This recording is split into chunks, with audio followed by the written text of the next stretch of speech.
I'm Laura Ingraham. This is the Ingraham Angle from Washington tonight. Thank you for joining us. Whatever happened to hope and change? That's the focus of tonight's angle.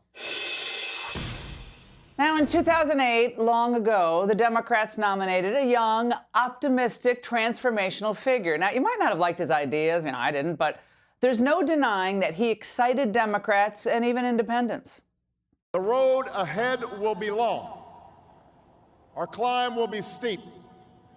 We may not get there in 1 year or even in one term. But America, I have never been more hopeful than I am tonight that we will get there. Well, 15 years later, his party has gone from hope to nope, as in nope, they don't want Biden. The deterioration of our economy, well, we've talked about this ad nauseum, it's obvious. But so is his own physical deterioration. Now, let's compare Biden from 15 years ago to now. These are extraordinary times. This is an extraordinary election. The American people are ready. I am ready. Barack is ready. This is his time. This is our time. This is America's time. Been in and out of Iraq and Iran, but Iraq, not Iran. It's really very, very dull when after all these years in public life, you're known for two things: Ray-Ban sunglasses and chocolate chip ice cream. Wow. No wonder 51% of his own voters do not want him to run again, according to that new NBC survey that just came out. Nearly 3/4 of all surveyed want Biden to step aside totally. Now, his approval is down to 36% among young people. Obama never fell below 41% with that same group. And of course, 36%, yes, young people aren't stupid. They want a future, and they know they're not going to get there with this guy in charge. Now, at this point, Democrats are dividing their time between trying to convince Americans to get accustomed to a lower standard of living and trying to mollify progressives with a radical social agenda. Now, the Democrats sold their soul to the progressives and in the process have alienated working-class voters and independents. In 2020, were voters really clamoring for the active promotion of transgenderism in schools and women's sports? Well, you'd think so by the way the White House has prioritized it. With regard to the LGBTQ community, which right now is under attack, let's be honest, they're under attack in this country. The administration is going to do everything that they can to protect LGBTQI+ people who are under attack. And were the Biden voters in Pennsylvania and in Georgia, were they really hoping for endless racial recriminations across every segment of society? Of course not. We know that. Were Americans who voted Democrat in 2020 hoping that we'd spend hundreds of billions of dollars in Ukraine? Freedom is priceless. It's worth fighting for as long as it takes. America will stand with Ukraine for as long as it takes. We are committed to continuing to hold Russia accountable and supporting Ukraine as long as it takes. We're going to be with you, Mr. President, for as long as it takes. And by voting for Biden, did Democrats hope that their wages and their buying power would decline, or that energy prices would skyrocket? We have also made historic investments in clean energy in ways that are going to make the middle class stronger, more vibrant, and bigger than it was when President Biden took office. That is funny, except it's not. No, most voters didn't want any of this. They wanted Biden to make things go back to normal. Instead, the opposite happened. They got a new normal that made them poorer and that turned their Democratic Party into this wild hybrid of Liz Cheney and AOC. Now, if this was a political experiment, it would be called the gain of dysfunction.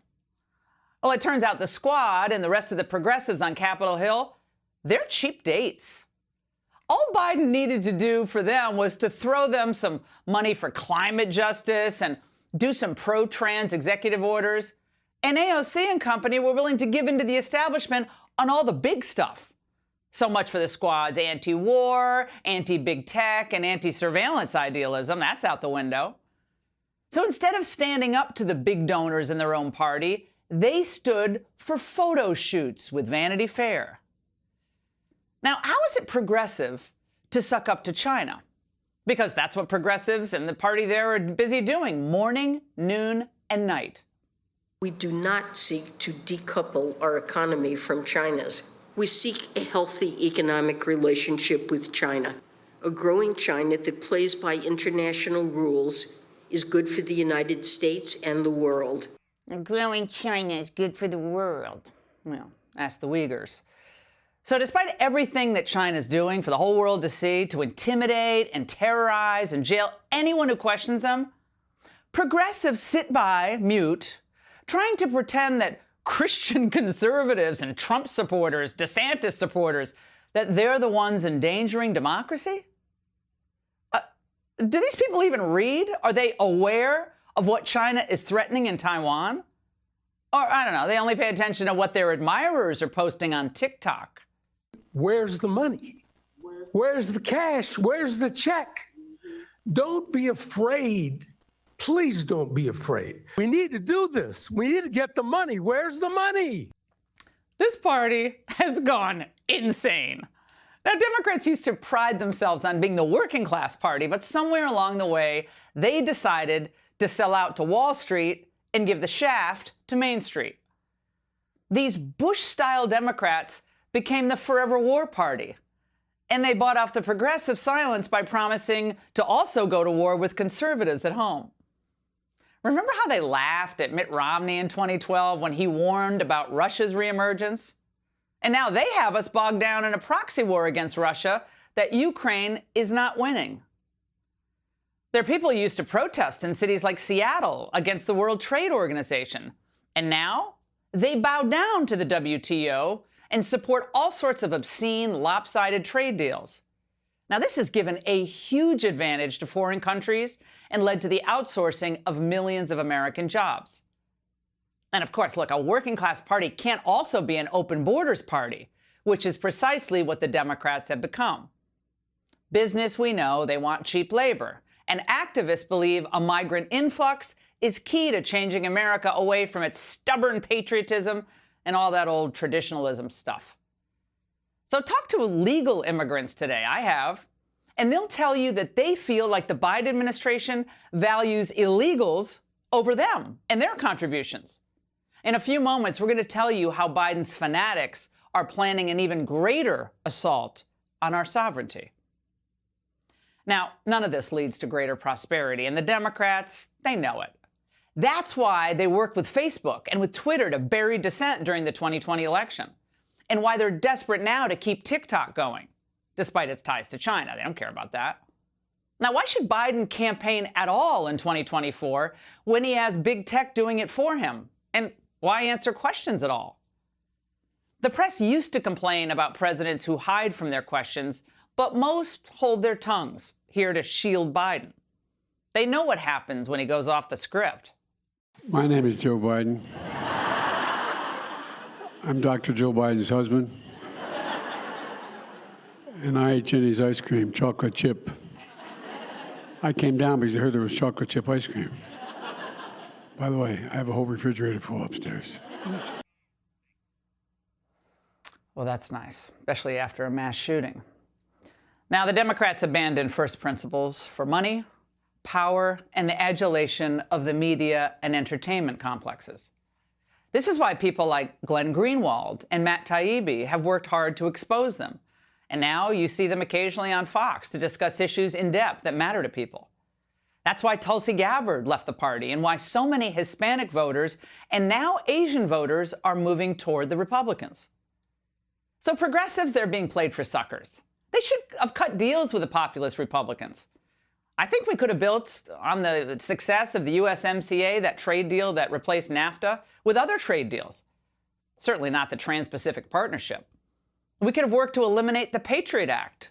We could have reined in the war spending and pushed for new rules on industrial policy that would have really encouraged jobs and manufacturing in the United States. But look, the squad, they hate us more than they like their own working class, don't they? Our model leads to more prosperity, higher wages, and more jobs. Their model leads to less of everything, except maybe pot, porn, abortions, and, yeah, wars. So all you need to know about the Democrats versus the Republicans today is this. In their transition, they got Liz Cheney. And ours, we got Tulsi Gabbard. As Democrats continue to abandon the people who make this country function day in and day out, conservative populist candidates will scoop them up. That's how Republicans will win back the Senate and win the presidency again. Because now we're the party of hope and change. And that's The Angle. Hey, Sean Hannity here. Hey, click here to subscribe to Fox News YouTube page and catch our hottest interviews and most compelling analysis. You will not get it anywhere else.